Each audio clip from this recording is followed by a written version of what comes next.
नमस्कार, आप देख रहे हैं अमर उजाला.com और मैं हूं आपके साथ आदर्श शाह। आज T20 विश्व कप का उसका आगाज हो चुका है और भारत का पहला मैच था यूएसए के खिलाफ और ये मुकाबला बेहद ही रोमांचक रहा। रोमांचक किस संदर्भ में, उस पर विस्तार से बातचीत करेंगे। और अंग्रेजी में एक कहावत है कि a leader is one who Leeds from front, यानी कि एक अच्छा नेता उसे ही माना जाता है जो आगे बढ़कर अपनी टीम का नेतृत्व करे। ये इसलिए कह रहा हूं क्योंकि आज जब टीम शुरुआती ओवर्स में बिखर गई थी तब कप्तान सूर्य कुमार यादव ने किस तरीके से पूरी टीम को संभाला है और जो रन गति है उसको बढ़ाते हुए एक सम्मानजनक स्कोर तक पहुंची टीम, उसमें उन्होंने कितना अहम योगदान दिया है, इस पर बातचीत करेंगे। हमारे सहयोगी शोभित हमारे साथ हैं। शोभित, पहला मैच, जैसे कि हम लोगों ने प्री मैच डिस्कशन में इस बात का जिक्र किया था कि यूएसए के खिलाफ है तो क्या इस टीम को हल्के में ले सकते हैं, उसका आपने एकदम सही विश्लेषण किया था कि कोई भी टीम हो, मैच को हम हल्के में नहीं ले सकते हैं। अब जब परिणाम सामने आ गए हैं, कैसे देखते हैं आप इसको? नहीं, देखिए, भारत भले ही जीत गया, भारत ने ऐसा नहीं है कि छोटी जीत दर्ज की, 29 रन से जीता, गेंदबाजी भारत की अच्छी रही, सब ठीक है, लेकिन जिस तरह से बैटिंग लाइनअप ध्वस्त हुआ ना, और पावर प्ले में पहले 3 विकेट और उसके बाद एक के बाद एक सब बिल्कुल गिरते ही जा रहे थे, तो ये आपके लिए एक चेतावनी है कि आप भले ही कितना भी अच्छा खेलते आ रहे हो, आप कितनी भी विनिंग स्ट्रिक पे आ रहे हो, लेकिन जब बड़ा मंच होता है तो आपको कहीं ना कहीं एक स्टेबिलिटी वाला परफॉर्मेंस देना पड़ता है। कप्तान सूर्य कुमार यादव की मैं जितनी तारीफ करूं उतनी कम है, क्योंकि ये जो 29 रन का जो फासला आया है ना, ये उनकी ही पारी की बदौलत आया है। 49 गेंदों में 84 रन। बिल्कुल, ये ऐसे समय था कि जब हमको लग रहा था कि शायद भारत 150 के आसपास नहीं पहुंच पाएगा, लेकिन सूर्य कुमार ने आखिरी 5 ओवरों में जिस तरह से ताबड़तोड़ बल्लेबाजी की, भारत ने पिछले अंतिम 30 गेंदों पर 67 रन बनाए। तो आप समझ सकते हैं कि यही टर्निंग पॉइंट रहा पूरे मैच का। इसके बाद भले ही अमेरिका ने शुरुआती 3 विकेट जल्दी गंवा दिए, इसके बाद जो साझेदारी हुई, संजय मिलिंद जो जिस तरह से खेल रहे थे ये दोनों, ऐसा लग रहा था कि मुकाबला एकदम बेहद करीबी जाएगा, लेकिन जैसे ही इन दोनों का विकेट गया, अक्षर पटेल ने जो वो एक साथ 2 विकेट लिए, वहां से मैच का रुख पलटा और फिर वो जो दबाव था ना, वो भारतीय गेंदबाजों से हटकर अमेरिका के बल्लेबाजों पर आया और अंत में हम जीत दर्ज करने में सफल रहे। शोभित, जब हम बात बल्लेबाजों की कर रहे हैं और भारतीय टीम की बैटिंग के बारे में कर रहे हैं, ऐसे में अमेरिका के जो गेंदबाज हैं उनकी भी बातचीत होनी चाहिए, क्योंकि जिस तरीके से आप मान लें कि 6 ओवर के अंदर में ही भारत के 4 बल्लेबाज जो हैं वो पवेलियन की ओर लौट चुके थे। उनकी गेंदबाजी किस तरीके से आप देखते हैं, कितनी असरदार उनकी गेंदबाजी रही, क्या रणनीति उन्होंने अपनाया? नहीं, उनकी रणनीति साफ थी। उन्होंने सबसे पहले अभिषेक शर्मा को अपने निशाना बनाया।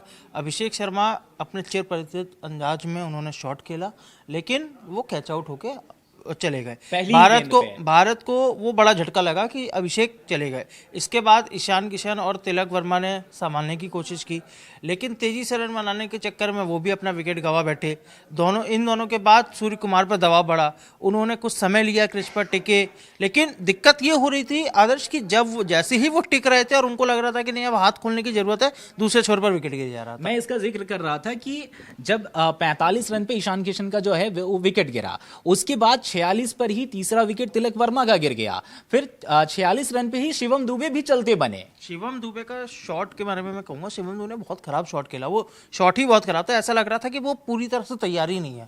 जिस तरह से उन्होंने बल्ले को बस जस्ट मूव किया और आराम से फील्डर ने वो कैच लिया। शिवम दुबे पिछले बार वो जो अभ्यास मैच हुआ था दक्षिण के खिलाफ, वहाँ गेंदबाजी में महंगे साबित हुए थे और आज भी वो कुछ खास परफॉर्मेंस नहीं कर पाए हैं। तो भारतीय टीम प्रबंधन को, जो भी थिंक टैंक है, उनको ये देखना चाहिए कि आपको कहाँ सुधार की ज़रूरत है। अब इस मैच ने आपको बताया है कि हाँ, हम भले ही अच्छी लय में थे, हमने मैच जीता, लेकिन हमें कहाँ किस किस विभाग में सुधार की ज़रूरत है। एक अच्छी पार्टनरशिप की ज़रूरत थी जो नहीं पनप पा रही थी। सूर्य कुमार एक छोर पर बस अकेले टिके हुए थे, वन मैन आर्मी की तरह खेल रहे थे, और उन्होंने आखिरी जब 5 ओवर जिसका मैं जिक्र कर रहा था, उस समय उन्होंने वैसे ही खेला है। अगर कहीं किसी तरह कुछ होता तो आज शायद नतीजा कुछ हाथ जा सकता था, नतीजा कुछ और हो सकता था। बात बल्लेबाजों की हो गई, अमेरिका के गेंदबाजों की हो गई। अब बात आखिर में कर लेते हैं भारत की गेंदबाजों के बारे में। हार्दिक पांड्या सबसे महंगे साबित हुए हैं, कोई विकेट भी नहीं निकाल पाए। हालांकि हमने इस बात पे चर्चा की थी कि सिराज को कैसे पहले वो जो 15 लोगों का चयन किया गया था उसमें उनका नाम नहीं था, बाद में उनकी एंट्री होती है टीम में। हर्षित राणा की इंजरी की वजह से बाहर हो जाते हैं, उनकी एंट्री होती है और पहले मैच में ही 4 ओवर में 29 रन देकर उन्होंने 3 विकेट झटके हैं। उनको अर्शदीप सिंह ने बहुत अच्छा बैक किया है। तो ये पूरा भारत की जो पूरी गेंदबाजी रही है, इसको आप कैसे देखते हैं? नहीं, जब बुमराह ये खबर आई कि बुमराह इस मैच का हिस्सा नहीं है, तब मैंने कहा था कि भारतीय गेंदबाजी में डेप्थ है। बिल्कुल, जैसे बल्लेबाजी में डेप्थ है वैसे गेंदबाजी में भी डेप्थ है। बुमराह का ना होना कोई बहुत बड़ी चीज़ नहीं है और टीम प्रबंधन ने भी इसी कारण उनको आराम दिया था कि अमेरिका की टीम अपेक्षाकृत भारत से कमज़ोर मानी जा रही थी। उन्होंने परफॉर्म किया, अच्छी बात है, लेकिन अपेक्षाकृत कमज़ोर थी।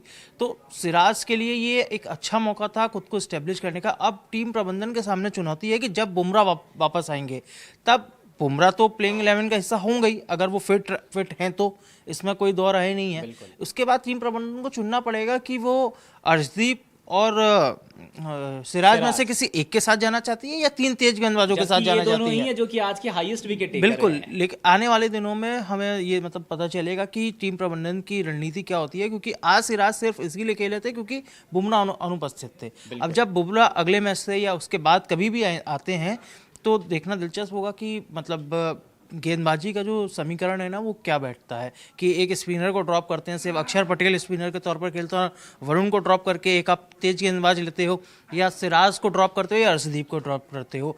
तो आने वाले दिन बड़े इंटरेस्टिंग होने वाले हैं।